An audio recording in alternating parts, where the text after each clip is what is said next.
Salut, c'est Marc Harriman et je vous raconte l'histoire du clonage de la voix de Françoise d'Orléac.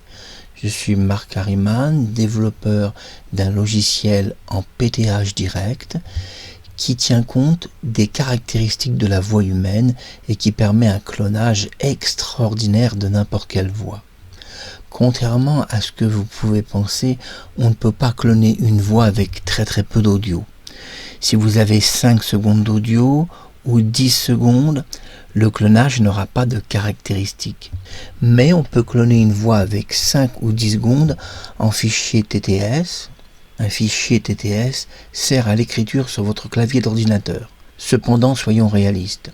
Le fichier TTS, qui est à la mode un peu partout, est vraiment un fichier horrible au niveau du clonage parce qu'il ne possède pas du tout de caractéristiques.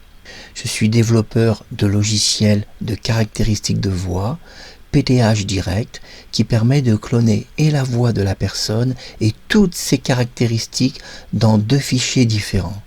Une fois que le clonage est terminé, généralement une voix est parfaitement clonée en 50 époches. Quand ce clonage est terminé, un fichier PTH est créé avec une indexion.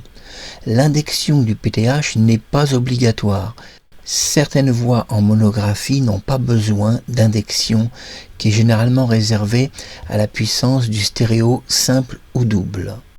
L'histoire du clonage de Françoise d'Orléac est une histoire de passion et d'amour que j'ai et pour elle et pour sa sœur Catherine Deneuve. Et je vous propose d'écouter la voix originale de Françoise d'Orléac, suivie de sa voix clonée. Vous allez voir, c'est parfait en 50 époches. Merci d'avoir vu cette vidéo et écoutez maintenant la voix originale suivie de la voix clonée. À bientôt sur YouTube. Oui, c'est le premier rôle dramatique que je joue au cinéma et j'espère que ça va continuer. Surtout des comédies légères, très légères, enfin, même débridées, puisque je viens de tourner L'Homme de Rio, qui est, si on veut, un Tintin, enfin, presque.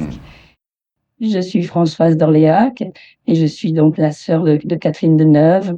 Et c'est vrai que cet accident tragique que j'ai eu a marqué les mémoires en France et beaucoup de gens après ont été beaucoup plus prudents sur la route.